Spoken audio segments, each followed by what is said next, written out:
Hello student, good morning, good evening, good afternoon, whenever you watching my video. तो मैं फिर से आज क्लास 9th का next lecture unit and dimension का लेकर आ गया हूं और आज कल जहां तक मैंने पढ़ाया था उसके नेक्स्ट टॉपिक रहेंगे। तो प्लीज जो भी वीडियो अपलोड हो रहे हैं यूट्यूब पर उसको अच्छा से देखो। लॉकडाउन में आप क्लास नहीं कहीं पे जा रहे हैं या जा भी रहे हैं तो धीरे धीरे आप कंपैरिजन कीजिएगा। बहुत सारे ऐसे टॉपिक्स होंगे जो आपके फाउंडेशन लेवल के होंगे, जो आपके एनसीईआरटी या सीबीएसई का सिलेबस देखेंगे तो आपको नहीं मिलेगा। तो उस बेसिस पर जो फाउंडेशन की आप तैयारी करना चाहेंगे उसके बेसिस पे मैं देने का प्रयास कर रहा हूँ। सो आप फुली वीडियो केयरफुली देखें। तो कल मैं पढ़ा दिया था आपको फंडामेंटल यूनिट और डेराइव्ड यूनिट दोनों पढ़ा दिया था। आज नेक्स्ट सप्लीमेंट्री यूनिट रह गया, सॉरी सप्लीमेंट्री क्वांटिटी रह गया। तो सप्लीमेंट्री क्वांटिटी जब मैं यूनिट स्टार्ट करूंगा तो यूनिट के साथ ही वो भी मैं उसको पूरा डिटेल में कर दूंगा। तो आज का टॉपिक रहेगा आपका यूनिट। क्या होता है यूनिट?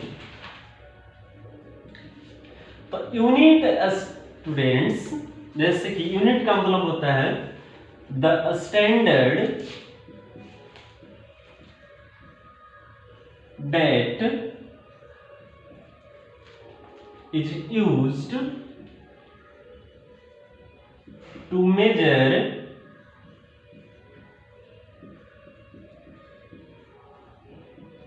physical quantities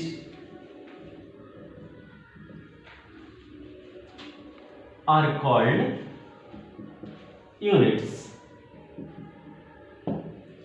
स्टैंडर्ड का मतलब मानक होता है। स्टैंडर्ड का मतलब क्या होता है? मानक। क्योंकि पहले के समय में आपने देखा होगा कि कई तरह का यूनिट्स आए थे बट एक भी नहीं चला। और आज के डेट में जो आपका यूनिट चल रहा है ये एसआई यूनिट होता है और ये स्टैंडर्ड है। स्टैंडर्ड मींस मानक, माना गया जो किसी के लिए भी वेरी नहीं करता है। प्रत्येक लोगों के लिए, प्रत्येक कंट्रीज के लिए, प्रत्येक स्टेट्स के लिए, प्रत्येक विद्यालय के लिए, आप जहां भी पढ़ रहे हैं सबके लिए क्या होता है? फिक्स होता है। आपके यहाँ अगर 1 केजी में 1000 ग्राम्स होता है तो अमेरिका में भी वही होता है, इंग्लैंड में भी वही होता है, फ्रांस में भी वही होता है, तो हर जगह वही होता है। तो स्टैंडर्ड मींस मानक। जैसे कि 1 केजी जो है, ये 1 केजी जहां पर सीजीपीएम है, फिजिक्स का सीजीपीएम का जहां पर मुख्यालय है वहां पर 1 केजी के लिए मानक जो है प्लैटिनम इरिडियम नामक सिलेंडर रखा हुआ। PLATINUM platinum iridium, platinum iridium नामक LY का एक सिलेंडर रखा गया और उसके वजन को स्टैंडर्ड या मानक किया गया है कि कितना है? 1 केजी के बराबर है। और बाकी जो भी 1 केजी के बराबर हम लोग की मार्केट में या कहीं पर भी जो मेजरमेंट होता है वो उसी के वजन के इक्विवेलेंट होता है, जो प्लैटिनम इरिडियम नामक सिलेंडर रखा हुआ है सीजीपीएम के पास उससे का। तो यूनिट का मतलब वह स्टैंडर्ड जिसका यूज फिजिकल क्वांटिटीज को मेजर करने के लिए किया जाता है उससे क्या बोला जाता है? यूनिट बोला जाता है। जिनको आप मेजर कर सकते हैं या जो चीज मेजरेबल होता है, जो टर्म्स मेजरेबल होते हैं उनको कल ही मैंने बताया था कि फिजिकल क्वांटिटीज बोला जाता है। और फिजिकल क्वांटिटीज को जिस टर्म के यूज करके मेजर किया जाता है उस टर्म को क्या बोला जाता है? यूनिट बोला जाता है। जैसे कि एग्जांपल में देखिए, स्पीड को हम लोग मापते हैं मीटर पर सेकेंड के द्वारा, मास को केजी के द्वारा, टाइम को सेकेंड के द्वारा, फोर्स को न्यूटन के द्वारा। तो ये जितने भी ये सारे क्या हैं? यूनिट्स हैं। इधर जो फिजिकल क्वांटिटीज दिए गए हैं इसके, ओके। तो ये सारे स्टैंडर्ड है जिसके हेल्प से किसको मेजर किया जाता है? Physical quantities. क्लियर है कि वह स्टैंडर्ड जिसका यूज फिजिकल क्वांटिटीज को मेजर करने के लिए किया जाता है वे सारे टर्म्स को या वे सारे स्टैंडर्ड को क्या बोला जाता है? फिजिकल क्वांटिटीज बोला जाता है। तो देखेंगे नेक्स्ट पॉइंट से आपका आज टाइप्स ऑफ फिजिकल क्वांटिटीज। आप वीडियो पॉज करके नोट कर लेंगे।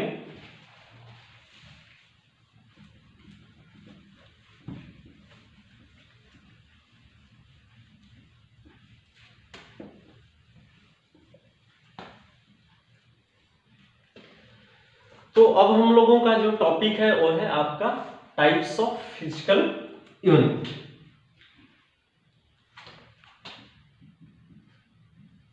Types of physical units. तो कल ही मैंने फिजिकल क्वांटिटीज का टाइप्स बताया था जो कि 3 तरह के होते थे, तो उन्हीं का जो यूनिट है, यूनिट को भी क्या 3 भागों में बांटा है। कौन कौन? फर्स्ट है आपका बेसिक यूनिट या फिर फंडामेंटल यूनिट।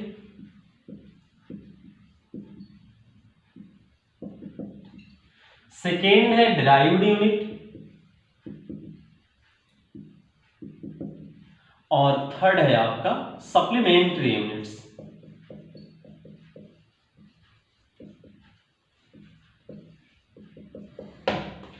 ये fundamental unit those units which are independent from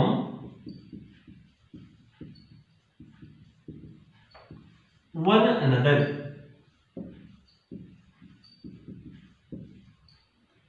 are called fundamental units।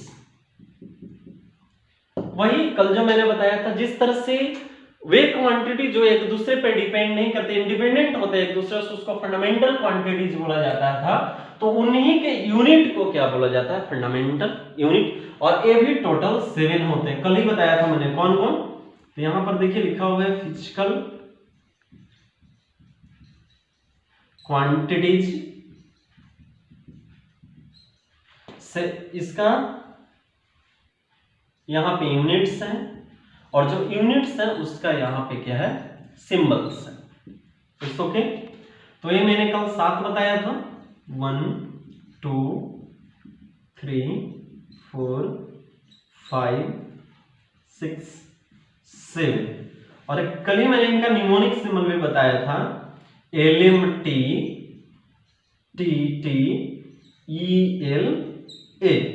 L for length या distance, M for mass, T for temperature,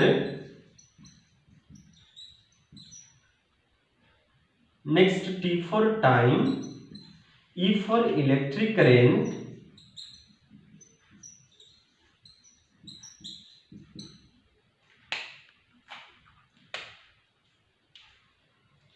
L for luminous intensity,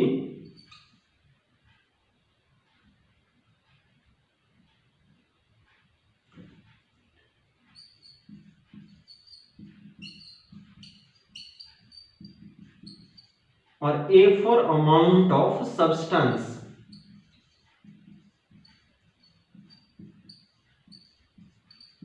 it's okay. तो length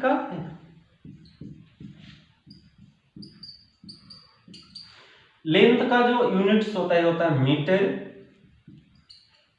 mass का unit होता है kilogram, temperature का unit होता है kelvin, time का unit होता है सेकेंड, इलेक्ट्रिक करंट का एम्पियर, ल्यूमिनस इंटेंसिटी का कैंडेला, और अमाउंट ऑफ सब्सटेंस का मोल। मीटर का सिंबल M, किलोग्राम का सिंबल kg, केल्विन का सिंबल K, सेकेंड का सिंबल S, एम्पियर का सिंबल कैपिटल A, कैंडेला का सिंबल CD। कभी भी 2 लेटर के द्वारा अगर कोई सिंबल को इंडिकेट या रिप्रेजेंट किया जा रहा हो तो हमेशा ये माइंड में कब रखेंगे कि फर्स्ट लेटर कैपिटल लेटर लिखना और नेक्स्ट लेटर क्या लिखना है? Small letter. और नेक्स्ट मोल जो होता है इसका सिंबल होता है मोल डॉट। क्या होता है स्टूडेंट्स? मोल डॉट। मोल के बाद छोटा क्या देना है? डॉट दे देना। तो ये अमाउंट ऑफ सब्सटेंस का, जैसे सब्सटेंस कितने हैं तो उसका एक बड़ा सा यूनिट है काउंट करने का, कि जैसे हम लोग गिनते हैं 1 10 100 सब, तो इसी तरह का एक बहुत बड़ा सा यूनिट है जिसको यूज सबसे ज्यादा केमिस्ट्री में किया जाता है कि एक मोल अमाउंट, एक मोल एटम से एक मोल मॉलिक्यूल का वेट हमेशा मोलर वेट या एटॉमिक वेट के उसका बराबर होता है। जैसे कार्बन के 1 मोल की जो एटम होते हैं वो 1 मोल एटम का वजन उसका एटॉमिक वेट यानी कि 12 यू के बराबर होगा, और नहीं तो मॉलिक्यूलर वेट 12 ग्राम के बराबर होगा। तो इसको मोल डॉट, तो मोल डॉट इज अ नंबर, और एक 1 मोल का जो वैल्यू होता है ये होता है 6.022। 1 मोल का जो वैल्यू होता है, 1 मोल का जो वैल्यू होता है ये होता है 6.022 इंटू 10⁻23। कुछ भी पार्टिकल्स है तो पार्टिकल्स, पेन है तो पेन, स्टार्स है तो स्टार्स, कुछ भी, बॉयज है तो बॉयज, हालांकि उतना हो नहीं सकता प्लस जनसंख्या मिलाकर के भी। तो ये थे आपके 7 फंडामेंटल यूनिट। कौन कौन? लेंथ का यूनिट मीटर, मास का यूनिट किलोग्राम, टेम्परेचर का केल्विन, टाइम का सेकंड, इलेक्ट्रिक करंट का एम्पियर, लुमिनस इंटेंसिटी का कैंडला, और अमाउंट ऑफ सब्सटेंस का मोल, जिसका सिंबल होता है मोल डॉट। और 1 मोल का जो वैल्यू होता है वो होता है 6.022 इंटू 10⁻23। ओके, तो आप, उम्मीद है कि समझ में आया होगा, क्योंकि मैंने 100% समझाने का पूरा प्रयत्न किया है। तो वीडियो को आप पॉज करके जो भी पॉइंट्स है इसको नोट्स करेंगे। मैं नेक्स्ट ड्राइव्ड यूनिट की ओर चल रहा हूं। तो नेक्स्ट आपका टॉपिक है ड्राइव्ड यूनिट।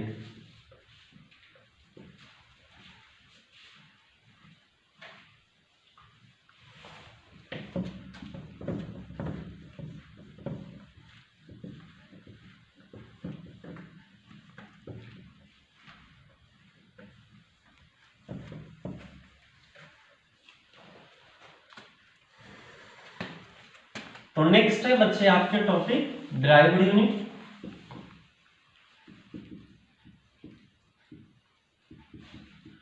वही those units which are derived from another, नाम ही तो derived, पता चला है कि दूसरे से derived किया हुआ है। Okay, those units which are derived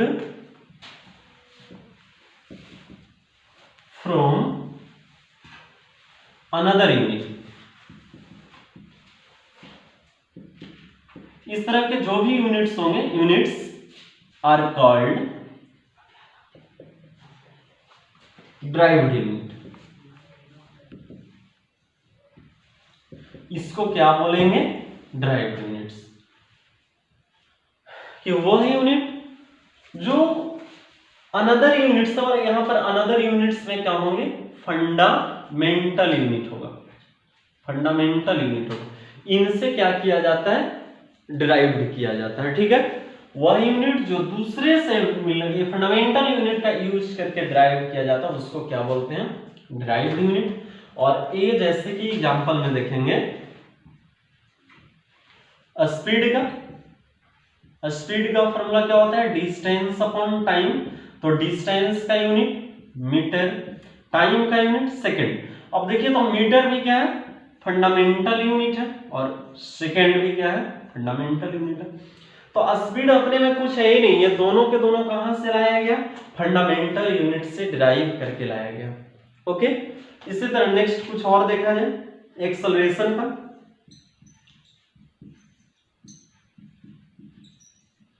acceleration equal to change in velocity by time. तो वेलोसिटी का यूनिट क्या होता है? मीटर पर सेकेंड बाई टाइम का सेकेंड, यानी कि मीटर पर सेकेंड स्क्वायर। मीटर देखिए फिजिकल क्वांटिटी, फिजिकल यूनिट, और टाइम का सेकेंड फिजिकल यूनिट। तो इसमें हमने जो भी देखा, इस सब का जो यूनिट है, ये यूनिट कहां से डिराइव्ड किया गया? फंडामेंटल यूनिट का यूज करके डिराइव किया गया।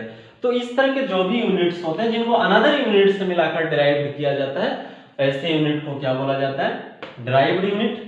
और नेक्स्ट आपके जो है वो बच गया है क्या? तो सप्लीमेंट्री यूनिट। और नेक्स्ट में इसका कई यूनिट्स जो होते हैं आपको जो हमेशा यूज आने वाले हैं, जिनको आप याद कर लेंगे, उसको मैं लिख दे रहा हूं। तो नेक्स्ट में आपको कई सारे डिराइव्ड यूनिट जो आपको हमेशा काम आएगा वो आप लिखिएगा।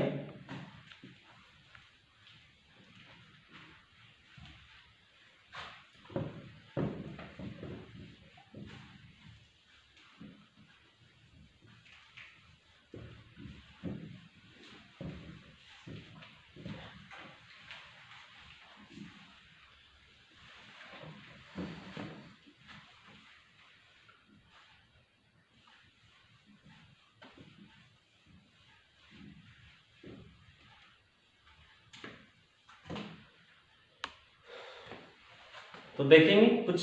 नेक्स्ट में आपका ड्राइव यूनिट लिखने जा रहा हूं, जो कि आप जरूर याद रखेंगे हमेशा। सम डिराइव्ड यूनिट,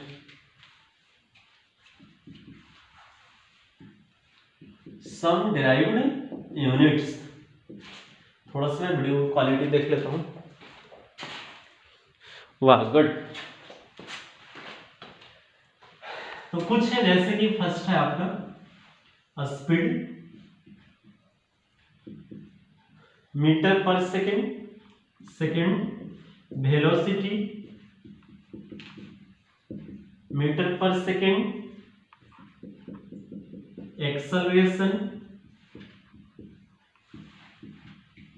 इसका होता है मीटर पर सेकेंड स्क्वायर, फोर्स, तो फोर्स का यूनिट होता है न्यूटन, सिंबल एन, या केजी मीटर पर सेकेंड स्क्वायर होता है, केजी मीटर पर सेकेंड स्क्वायर। 5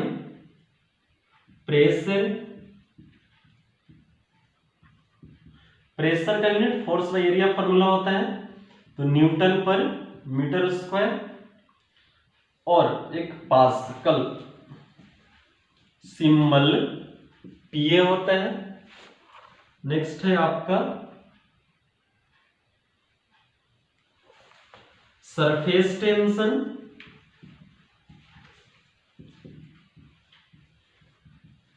सरफेस टेंशन का फॉर्मूला होता है force by length,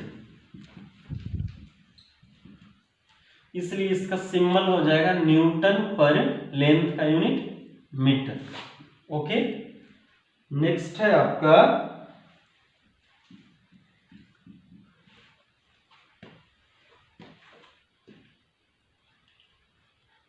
charge,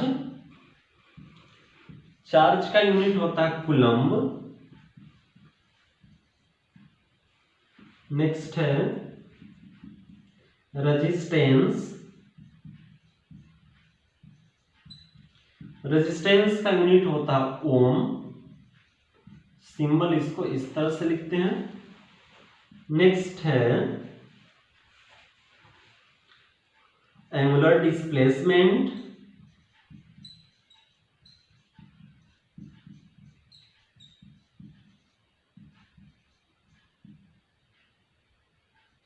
angular displacement का होता है रेडियन।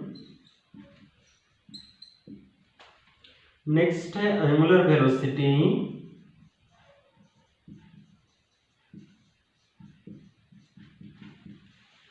इसका होता है रेडियन पर सेकेंड।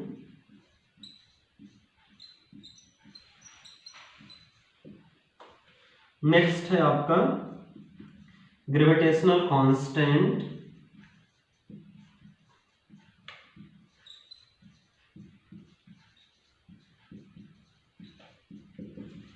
ग्रेविटेशनल कांस्टेंट का होता है न्यूटन मीटर स्क्वायर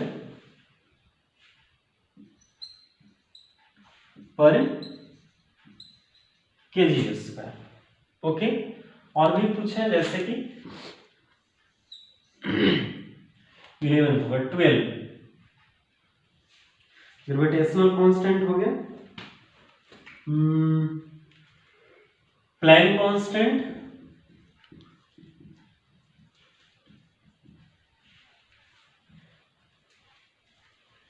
एच द्वारा इसका सिंबल एच होता है, जूल सेकेंड होता है, पूरा वैल्यू ही मैं इसका लिख दे रहा हूं प्लैंक कांस्टेंट का। यह होता है 6.626 into 10⁻⁻34 joule, 6.626 into 10⁻⁻34 joule second होता है। 1 minute is equal to H nu, तो H equal to E by nu. हाँ ठीक है। 13 नेक्स्ट आपका फ्रीक्वेंसी, फ्रीक्वेंसी का ऐसा यूनिट हर्ट्ज होता है। नेक्स्ट है कैपेसिटेंस,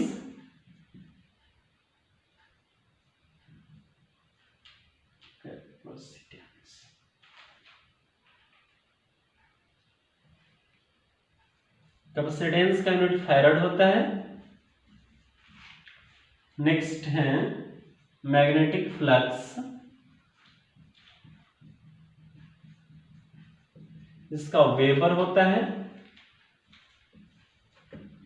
नेक्स्ट है मैग्नेटिक फील्ड,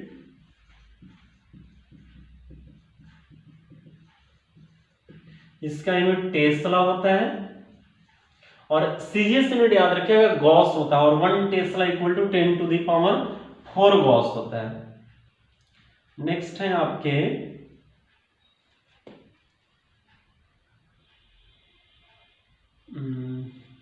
इंपल्स,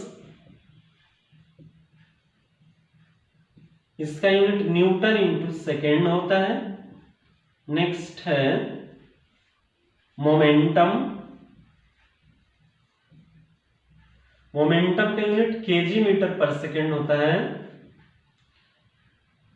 नेक्स्ट है 17, 18, 19 एनर्जी, एनर्जी का यूनिट जूल होता है।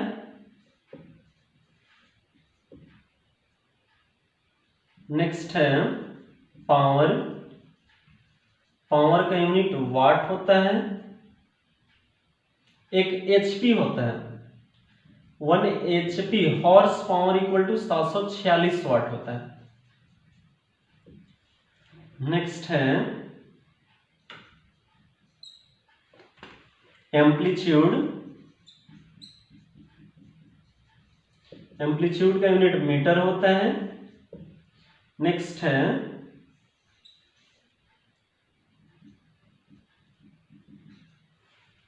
वेवलेंथ,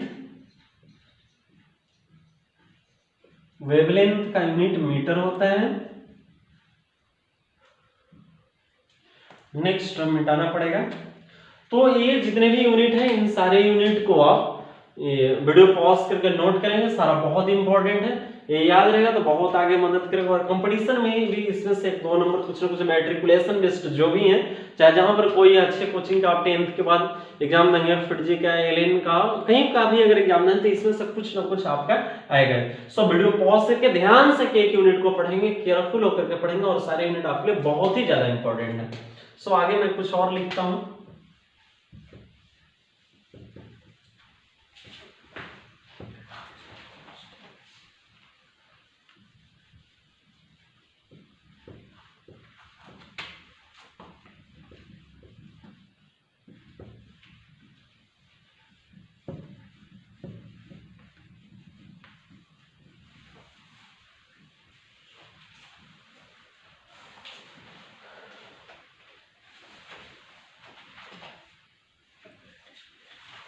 तो इसके बाद इतना बहुत है, आगे आप लोग याद करेंगे पॉज करके, सारा मैं मिटा करके आगे चलता हूं।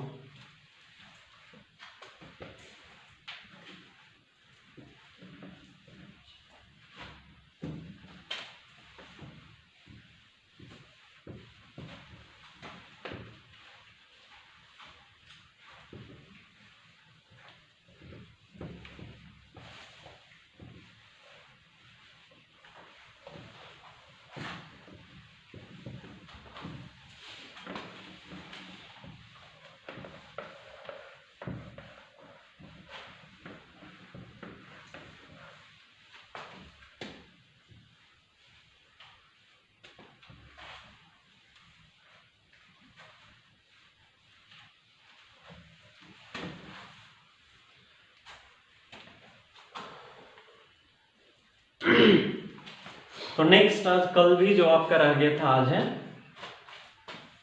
ये सप्लीमेंट्री यूनिट, आज का ये लास्ट टॉपिक।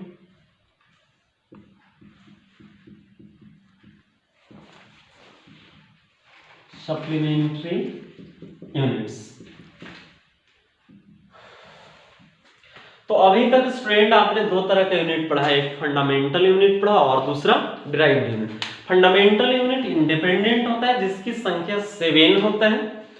डिराइव्ड यूनिट बहुत सारे होते हैं जो मैंने आपको लिखा था बोर्ड पे। और सप्लीमेंट्री यूनिट 2 होता है, और ये भी फ्री होता है जस्ट एज फंडामेंटल यूनिट। तो there are 2 supplementary unit which just independent as fundamental unit but not they are fundamental unit. ये फंडामेंटल यूनिट की तरह इंडिपेंडेंट होते हैं, बट हम ये नहीं बोल सकते ये फंडामेंटल यूनिट। फंडामेंटल से थोड़ा डिफरेंट होता है, इनका यूज जो है वो अलग जगहों पर होता है। तो these are two units which just independent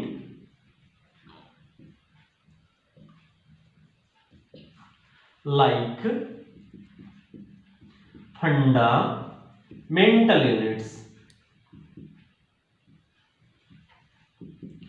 okay, और ये होते हैं, फर्स्ट होता है रेडियन। तो फर्स्ट क्या होता है radian, it is the unit of plane angle. Radian किसका यूनिट होता है, प्लेन एंगल का। तो बोलोगे सर प्लेन एंगल क्या होता है, तो देख लेते हैं प्लेन एंगल क्या होता है। कोई भी दो प्लेन, जैसे कि हमने माना कि एक प्लेन है और दूसरा प्लेन है, ये दो प्लेन को एक पॉइंट पर इस तरह से अगर पॉइंटेड करते हैं तो इनके बीच का जो एंगल सबटेंडेड होता है, इन्हीं दो प्लेन के बीच बनने वाले एंगल को क्या बोला जाता है, प्लेन एंगल।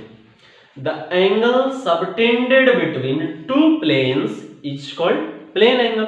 दो प्लेन के बीच सबटेंडेड होने वाले एंगल को क्या बोला जाता है, plane angle. That means you can say that the angle subtended between two planes